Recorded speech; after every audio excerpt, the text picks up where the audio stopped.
So we'll see if she matches today. I welcome you, Silvia Christmann. Let's give her a warm round of applause.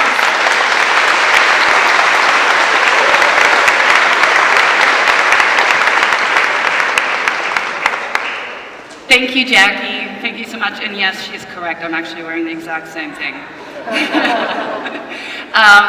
Life of a nomad, right? I have limited space in my suitcase, and that's just how it is. I didn't plan it that way. It just turned out to be this way. My name is Silvia. I'm a growth coach and advisor to impact founders, CEOs, executives, and just about anybody that wants to build a life outside of convention.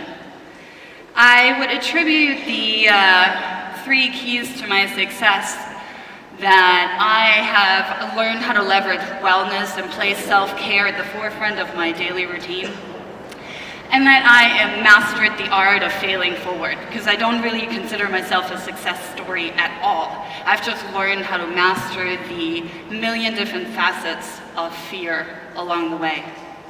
And on top of that, I have chosen to place my personal need for freedom above everything else. I say that because I'm somebody who just can't follow rules, right? I've never have been. I tend to wear life like a loose garment.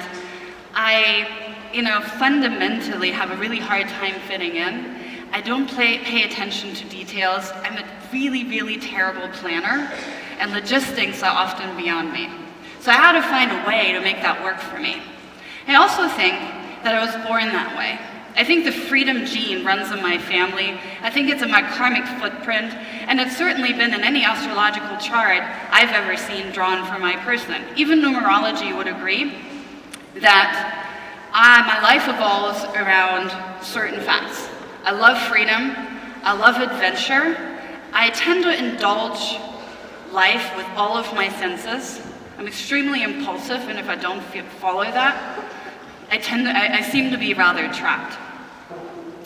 I also say that when I say that I was born that way, I say that because I was actually born a really sickly child. So I came into this world struggling and fighting for my life. Where Western medicine failed, homeopathy and a very, very restricted diet saved my life. It did, however, mean that I needed to eat every 2 hours, that I needed a lot of extra care, and my immune system remained very fragile throughout most of my life. It was, restricting on good days. It was debilitating in the worst of times. It also makes you kind of an outsider, because kids are cruel, right? If you're the kid with special diet requirements, you're not really on top of the guest list for a birthday party. When you show up with your own little cake and the sugar-free sweets, it's not cool. Nobody wants that. In addition to that, I was an outsider, but I was also an outsider because I kind of marched to the tunes of my own voice, right? I had a tendency to live in my own world and create my own reality. That was topped up by the fact that my mom dragged us around the world from a very early age. So my passport was maxed out at the age of 5. So when I came home after vacations to school, the kids were talking about television shows and video games, and I was trying to fit in talking about adventures around the world and weird foods that I ate. Also, people didn't really want me. So I learned at a very young age to listen to my heart and not look for outside validation, because I was not getting it anywhere. My mom decided that with my need for freedom and inability to fit in, it was a good idea to send me to a hippie school. And that was a really good idea because their rules weren't really placed upon me. I was, it harnessed my authenticity, as they called it. There was a lot of playtime throughout the day, and I was allowed to be different, right? I was allowed to be free-spirited. That, however, did not change the outside circumstances surrounding my life and my upbringing. So there were many different shadows along my path, and I don't actually think that they're more or less than other people's. I do know, though, that at the age of 17, I was diagnosed with post-traumatic stress syndrome. The traumas that I had experienced had gotten too much for me. I was stuck in a paralysis, and the shell-shock paralysis, and a completely overwhelmed mind because I could not process the things that had happened. At the same time, if I'm really honest, it's probably the best thing that ever happened to me. For somebody who really already doesn't feel like they belong to the world, that was just a ticket to freedom. Because it allowed me, throughout the process of recovery and reclaiming my life, to really decide that I was going to create a life, A, unlike my past, and B, completely away from convention. It set me free. When you have nothing to lose, you kind of have everything to gain. So that drive, combined with my already existing delusions of grandeur, really began my journey. There was nothing going to hold me back. There was no one going to tell me that I, as a young woman, wasn't going to be able to do this or that, or travel here, or do this. I just went. I bought my first ticket, my first one-way ticket, and the first of many to come to this day, to Brazil. I arrived at 2 o'clock in the morning, without a plan, without a place to stay, not really knowing what I wanted to do there. But logistical details like that were never really fazed me at all. That is just how I live. I went from one adventure to the next. I jumped off cliffs. I jumped out of airplanes. I went wherever the wind would take me. I found great joy in living dangerously. I was the person that got in the car with strangers. I went and did anything that felt like a really good idea. I was an adrenaline junkie and a thrill seeker. I was completely reckless. I was completely fearless, and I had a fantastic time. I loved every minute of it. The only thing was that after about a year or so, my body and my health did not keep up. It wasn't something that I could do. And there was also a part of me that, even though I did anything I wanted that felt like a good idea, couldn't find anything that fit. I didn't know what I wanted, tried it all, didn't find something that fit. It was time for me to find a place where I could kind of come to and find a little restfulness, so I went and sought out my father, who lived in the United States in South Carolina. And so this hippie chick shows up in their suburban sort of house, like, hey, I'm here.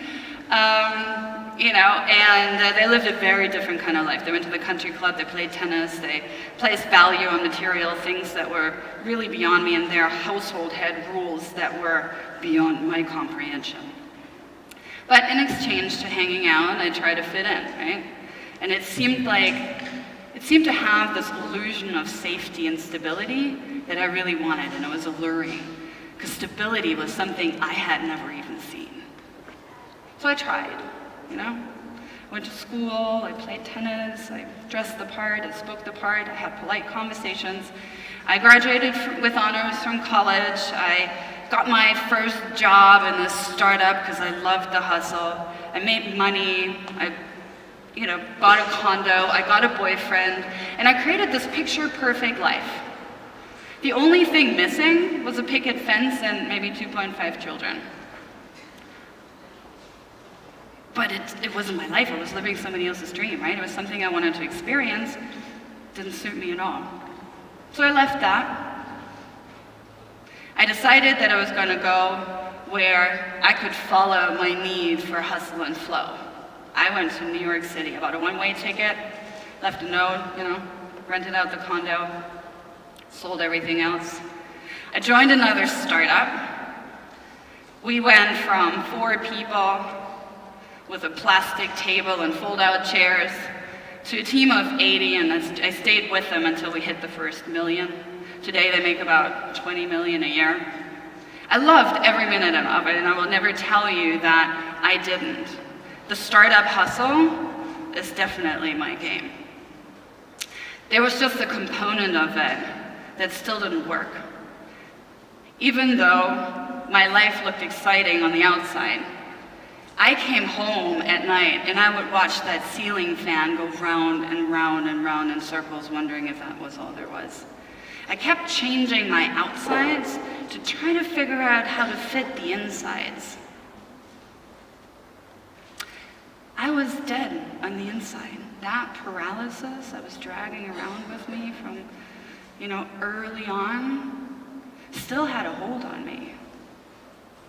Maybe adrenaline made me feel alive, but there was still something missing. Something fundamentally had to change.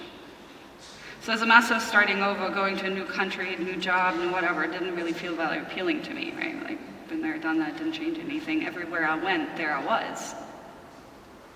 So I decided this time I was going to take the only road I hadn't taken. And that was inward. I obviously quit my job, quit my life, sold my stuff, bought a one-way ticket, right? Because what else does one do? And but this time I went and sought out teachers and people all across the world that knew a little bit more than I did about living in alignment with oneself. And that was what changed it all, right? Because I got in touch with my biggest fears, my deepest desires, and the things I really wanted. So instead of living fast and furious, chasing adventures, I learned how to, live in a more mindful transition from one adventure to the next that honored my values and had more of I practiced the art of ambition, where I didn't end up in burnout, right? Yoga, meditation, and spiritual practices certainly became a huge component of my life. And in addition to that, of course, a great deal of what I call New Age shenanigans, right? Like I tried it all. I did anything from breath workshops to scream therapy to like dance therapy to Vedic meditation, Vipassanas, silent meditation, dance meditation, scream therapy. I learned how to use tantric practices to infuse my body, or temple as we want to call it that, with a different kind of energy and different forms of pleasure. And I definitely spent some months, weeks, whatever, in an ashram speaking gibberish for days and days at a time. It was designed to bypass the dictates of your thinking by not using language at all. It's fascinating, and I still love it. I still love doing these things, and it really changed it all. The most important factor to me was that I found people with whom I had a lot in common, right? I found the other lovers of life, the other people that consistently needed to leave, learn, grow, and change. So I no longer felt alone or alienated or different.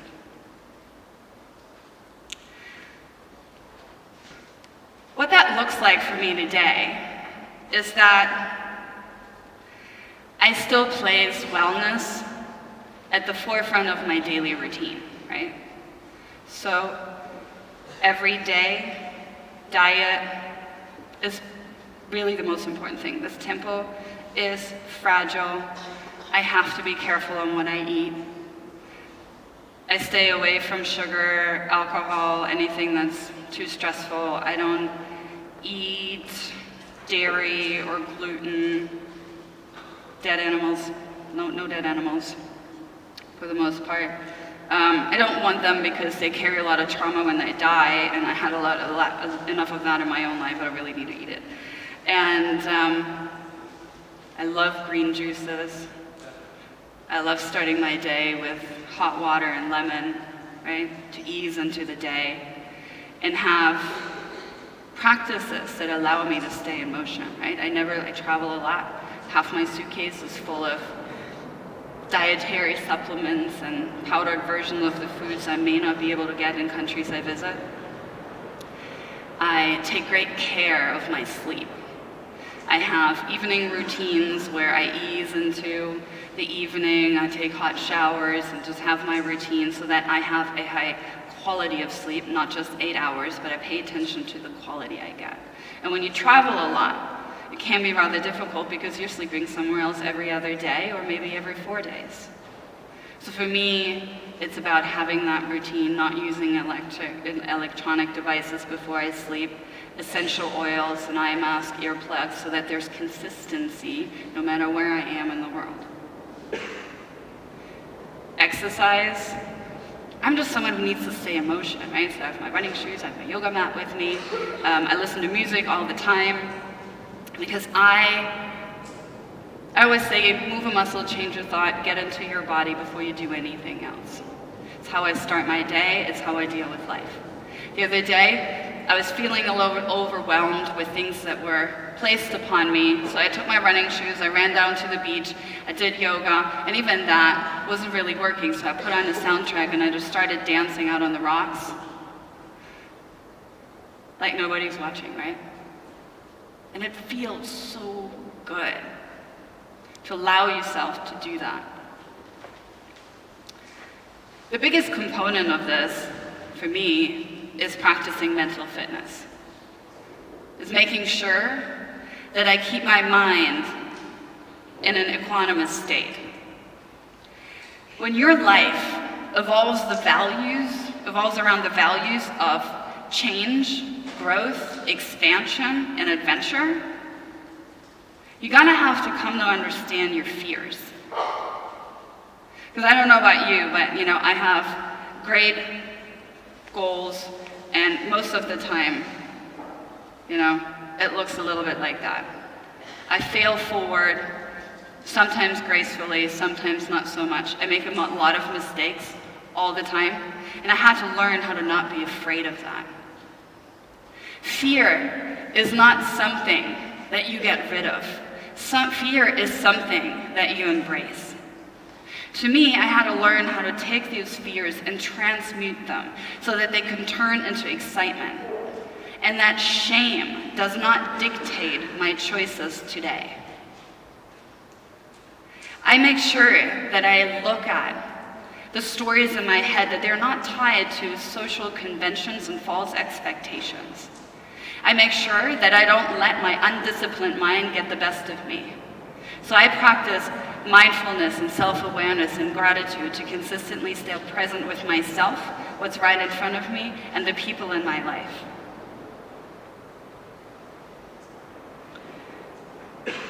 Above all, I practice freedom as a discipline.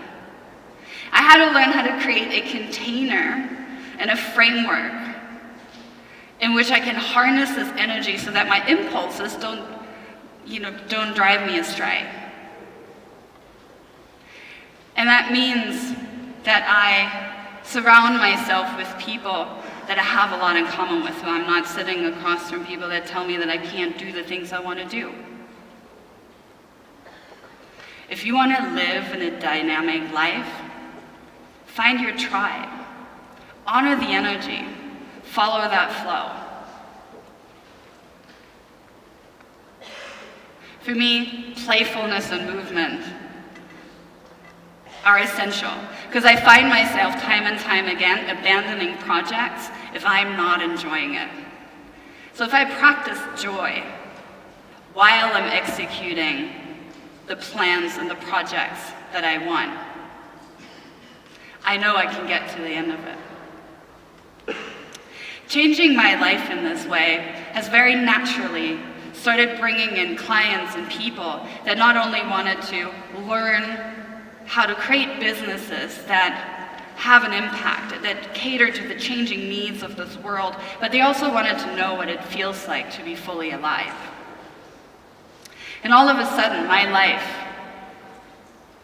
felt completely aligned with who I wanted to be, where I want to be, the people I want to hang out with, and the impact I want to have on the world around me.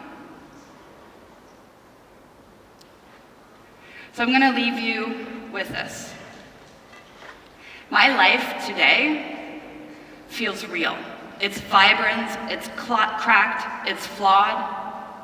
It's full of missteps, mistakes, and sometimes even good judgment. It's full of love, heartbreak, and true pleasure. And above all, I feel free to be. So thank you so much for being here today, and thank you for my life.